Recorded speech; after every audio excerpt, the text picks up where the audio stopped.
Good morning. Today we are going to learn about PP scattering and generalized Pauli's principle. Since this has two parts and it's quite big, I am going to divide this into two parts. The first part I am going to teach about low energy PP scattering theory, and the second part I am going to teach about generalized Pauli's principle, which also includes the study of NN system. So let us start with PP scattering. This video is only about proton-proton scattering theory. Low energy PP scattering theory. Now PP scattering differs from the NP scattering in many ways. Those are listed here. Now look at this NP. NP system interaction can be only nuclear because neutron is a neutral particle. Whereas in the PP scattering, since proton carries charges, it can have nuclear as well as Coulombic interaction. The second difference is, since NP scattering is only nuclear force, the range of that nuclear force and interaction is short range, and only S-wave scattering is possible for low energy PP system. Low energy NP system, correction. Whereas in the case of PP scattering, due to the presence of long-range Coulombic interaction, the theory includes many higher partial waves. The third one is NP system is non-identical particle, whereas PP system contains identical particles. Both the particles are identical, two protons. So what is if the particles are identical? It has many consequences. Let us study one by one all these consequences. Now if we study about scattering process, both the scatter and the scattered particle are identical. So here we are going to study this system in the center of mass system. In the center of mass system, both projectile as well as target will be moving towards each other in the opposite direction at the common center of mass, where center of mass is assumed to be at this constant place, like as shown in this diagram. So projectile, let us say it is coming from left to right and the target is moving from right to left. So in one case, the projectile undergoes scattering at an angle theta and the target undergoes scattering at an angle of pi minus theta. In another case, exactly, the projectile itself will undergo a scattering at pi minus theta here, and the target undergoes at scattering at theta degree. So if you put some detector here at an angle of theta, then the detector cannot distinguish whether it is detecting the projectile or the scatterer, the target particle. So this is actually exact consequences of identical particles. So that limits and detector unable to distinguish between the projectile and the target. So basically, how we can determine these processes? Experimentally measured quantity can be compared only with theoretically only through a differential scattering cross section. So the first one is classified as small angle scattering, whereas this second one is classified as large angle scattering. So differential scattering cross section classically can be written as then sum of differential scattering cross section at small angle plus differential scattering cross section at large angle. So classically this is the expression for total cross section. Now how we can determine that in quantum mechanics? So quantum mechanics, the system movements and the particle movements are represented in terms of waves, matter waves and wave functions, and scattering cross sections are derived from the wave functions. Now, so the total wave function for the system is written as psi of r plus or minus psi of minus r, where psi of r is the wave function for a particle moving in positive direction, positive r direction, and psi of minus r is the wave function for the particles which are moving in the opposite direction. The plus or minus symbols here represent symmetric and antisymmetric wave functions respectively. From scattering theory, the total wave function is written as sum of incident wave function and scattering wave function in this form. So, incident wave, which is well collimated wave, represented by a plane wave expression, whereas scatter wave is represented by a spherical wave. So, then psi of r can be written as e power ikz plus f of theta e power ikr by r. The first part represents the plane wave and the second part represents spherical wave. So f of theta is called scattering amplitude. Now similarly, we can extend the same thing for psi of minus r as equal to e power minus ikz plus f of pi minus theta e power ikr by r. So minus sign in this expression represent the where a particle is moving in the opposite direction, and this represents the large angle scattering. So using these two equations in the equation 2, which represent total wave function, one can write the total wave function as substituting those two values in this manner. So you can separate out exponential ikz plane wave functions and spherical wave functions separately, and then we can write f of plus or minus theta for this f of theta plus or minus f of pi minus theta. So this is one way of simplifying the total wave function, and writing this actually helps us defining as well as determining the differential scattering cross section from quantum mechanics.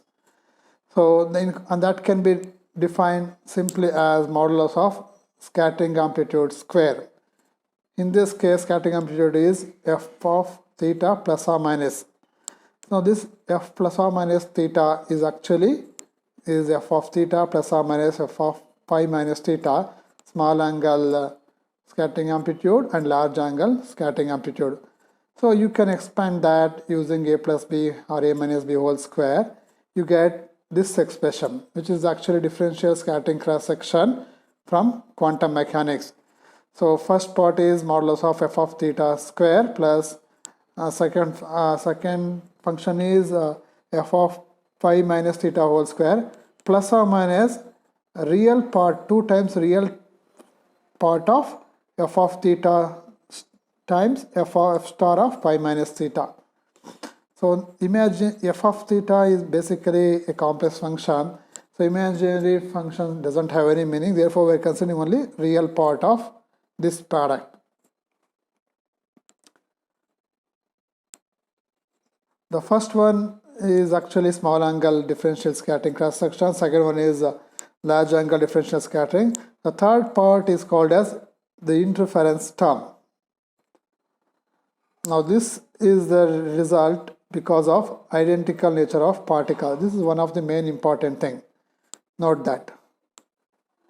Now to compare the classical as well as quantum mechanical expression for differential scattering cross section, let us take one simple value, theta equals pi by 2. Now classically that will become equal to 2 times d sigma by d omega at pi by 2. This is the classical differential scattering cross section. And quantum mechanically what happens? That will be equal to 2 times d sigma by d omega at pi by 2 plus or minus 2 times real part of f of pi by 2 times f star of pi by 2. So this will become again modulus of f of pi by 2 whole square. So finally that's nothing but again as 2 times differential scattering cross section. So quantum mechanics expression then becomes 2 times d sigma d omega of pi by 2 plus or minus 2 times d sigma d omega at pi by 2. Now this quantum mechanics expression can take now two values, because depending on whether the second part is positive or negative. So that two values can be written as 4 times d sigma by d omega at pi by 2 or 0. So it becomes 4 times the d sigma by d omega 4 by 2 when the interaction is constructive. On the other hand, for the destructive interaction, it will become 0. The interaction here is scattering process.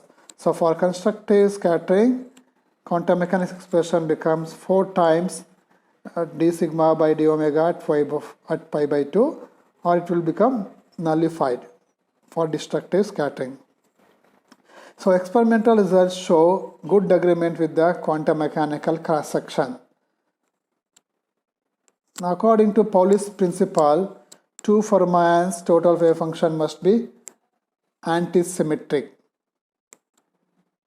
Total wave function is the product of the two parts, the spatial part of the wave function and the spin part of the wave function. Spatial part of the wave function is denoted as phi of space, and spin wave function is denoted as chi spin.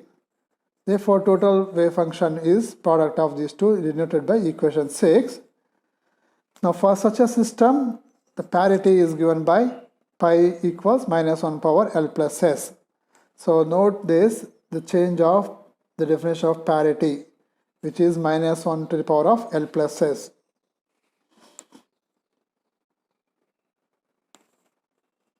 Now when for the constructive scattering, d sigma by d omega quantum mechanics equal 4 times d sigma by d omega at pi by 2. So constructive scattering means the second part in the previous expression 6 is actually taking the positive contribution in the space. So that means this positive means for symmetric wave function. Now in the symmetric wave function means L value equals 0 to 4. 0 to 4 are spectroscopy denoted as S, D, G, etc. So Pauli's principle then imposes condition that the spin wave function must be antisymmetric, because the product of the spin wave function and the space wave function should be antisymmetric. So this antisymmetric condition actually implies that the scattering in this system can be only singlet. On the other hand, when d sigma by d omega quantum expression is 0, that represents the destructive scattering. In such a case, a negative space contribution from 4 will result. That implies an antisymmetric wave function. This is true only when L equals an odd number of integers 1, 3, 5. Spectroscopically, these are denoted as P, F, etc.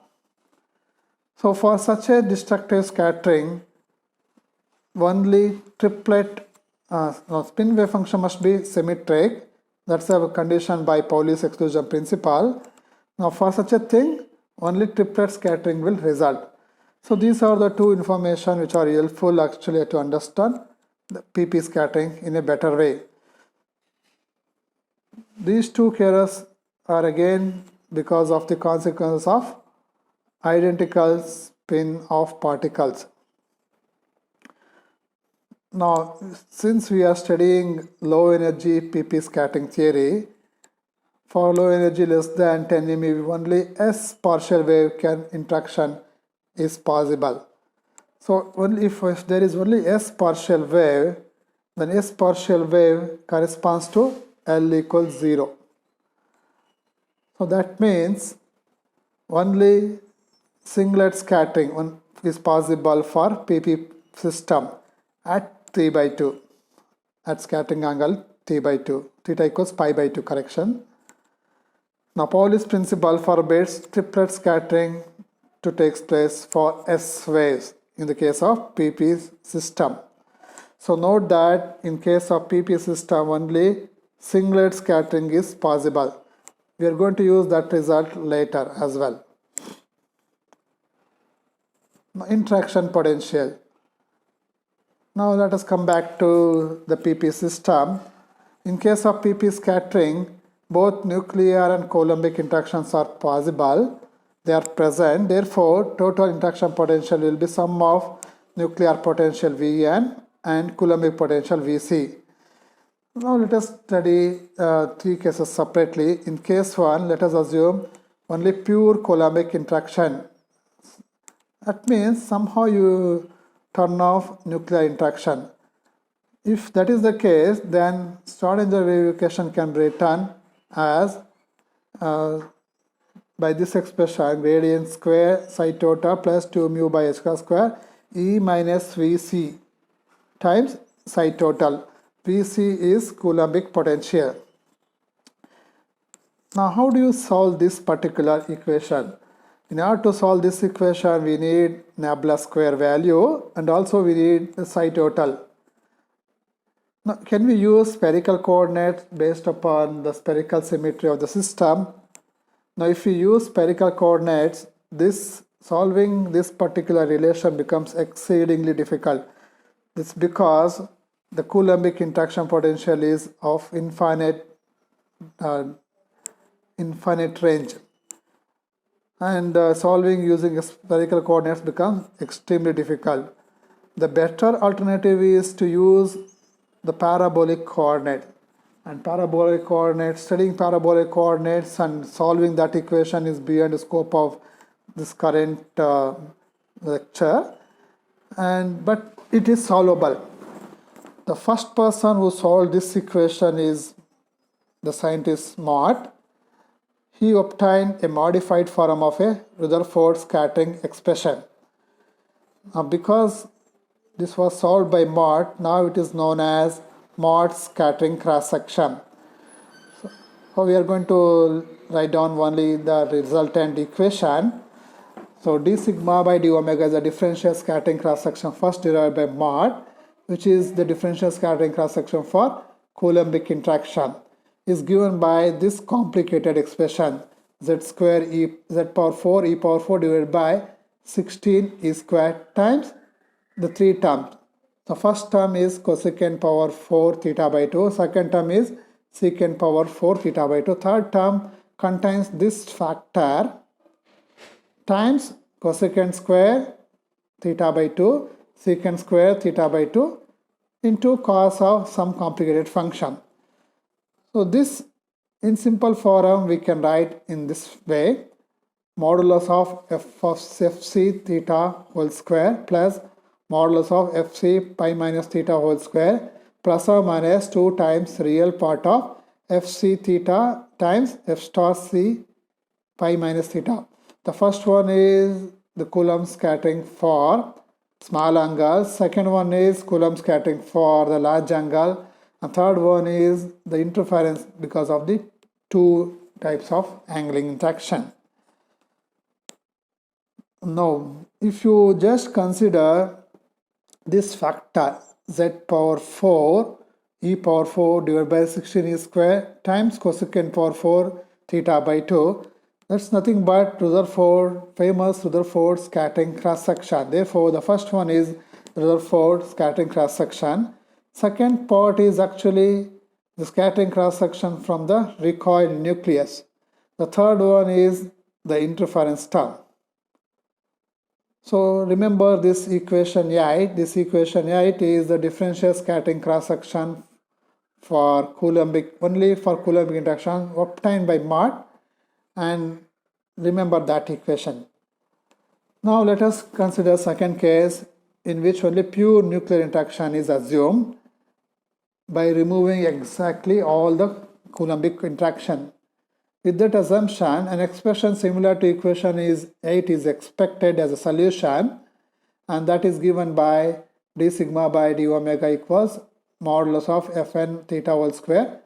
This expression 9 is similar to expression 8. Only thing is Coulombic for scattering amplitude is replaced by nucleic scattering amplitude. In the third case, we consider both Coulomb and nuclear. In such a case, differential scattering cross section, total differential scattering cross section is given by differential scattering cross section by Mott, which is only by Coulombic interaction, plus differential scattering cross section by nuclear interaction, plus or minus d sigma by d omega of Mott cross n. Note that this third term is not due to identical particle nature, whereas the earlier interference terms are because of identical particle nature. This third interference term is entirely because due to the presence of two types of interaction potential, Coulombic as well as nuclear, that are present in this scattering process. Now let us discuss the experimental results.